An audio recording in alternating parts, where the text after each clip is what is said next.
Recently, tensions erupted when word spread that Jake Paul had been sparring with Shakur Stevenson as part of his preparation for a massive showdown with Gervonta. Tank's reaction? Pure fury. He made it clear that he didn't care who Jake Paul sparred with, whether it was Shakur, an 8-year-old, or anyone else. In his words, no amount of sparring would matter when the lights came on and the fight was real. He promised to beat Jake Paul up and expose him, and he warned Shakur laughing, maybe, but dead serious underneath it, he'd handle him as well if he had to. But this outburst points to something much deeper. Arguments like these, born in gyms and carried onto social media, expose the cracks in the foundation of boxing today. Because when spectacle begins to outweigh substance, when fighters choose crossover celebrity matches instead of elite rivals, fans and analysts start to question whether the sport itself is being disrespected. Tank Davis, one of boxing's most explosive stars, has built his reputation on knockouts, speed, and raw power. But his choice to fight Jake Paul, YouTuber-turned-fighter who has made a fortune carving out his own lane, has ignited a firestorm. On one side are the purists, furious that Tank is chasing money instead of legacy. On the other side are the promoters, the opportunists, and yes, even other fighters, who see dollar signs and headlines every time Jake Paul steps in the ring. Shakur Stevenson embodies this paradox. On one hand, he blasted Tank for ducking him and choosing an easier path. On the other hand, he jumped into Jake Paul's camp, offering to spar with him. Critics say it's hypocrisy, a blatant attempt to keep his name in the mix. But this isn't new. Before Terence Crawford's mega fight with Canelo Alvarez, Jaron Ennis did the exact same thing, sparing Canelo to get close to the spotlight. It's what some call copycat clout chasing. Fighters criticize the circus, yet they want to be part of the show. Analysts argue that Tank's decision isn't about competition. It's about money. After making over $40 million fighting Ryan Garcia, Tank saw the blueprint. Big spectacle fights equal big paydays. And with Jake Paul, the numbers are just as massive. Another $40 million, maybe even $50 million. With sums like that, why would Tank risk his career fighting Shakur Stevenson, Devin Haney, or Lamont Roach for a fraction of the payout? Unless promoters come to him with Canelo money, as some put it, there's no incentive. For Tank, the goal is financial freedom, not fan approval. Shakur, however, isn't buying it.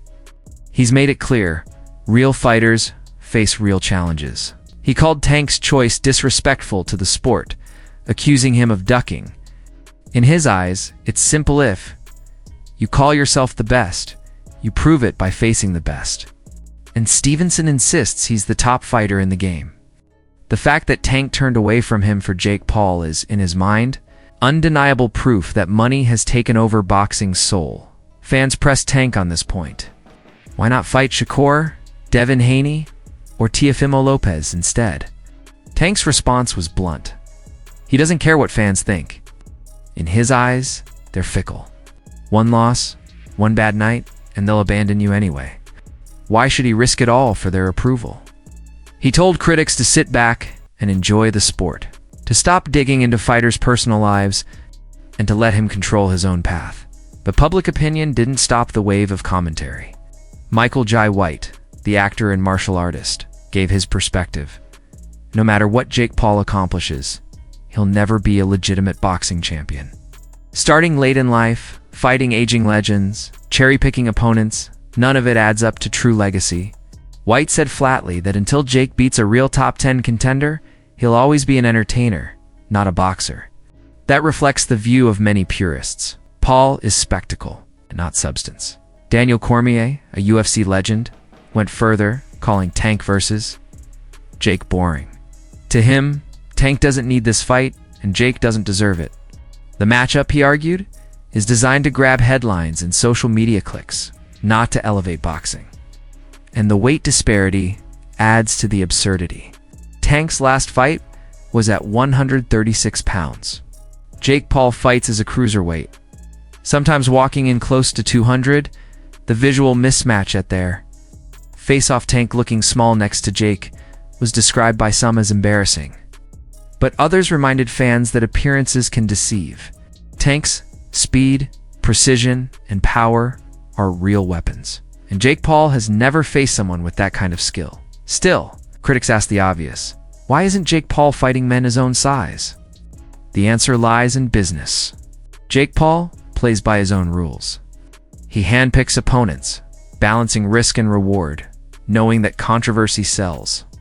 And remarkably, boxing organizations have gone along with it, sanctioning his fights and legitimizing them for the sake of money.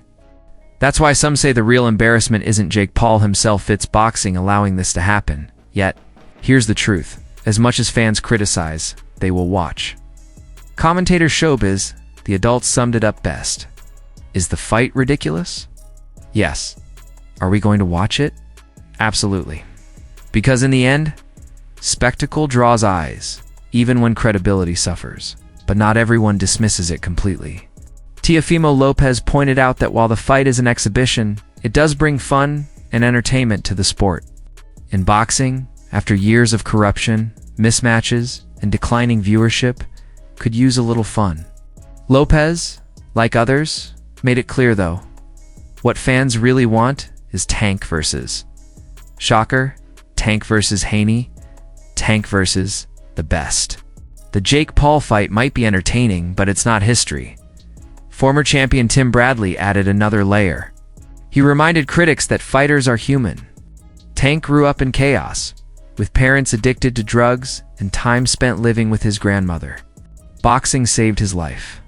His longtime coach Calvin Ford shaped him, but their relationship has had turbulence too. Fans forget the mental and emotional toll of this sport.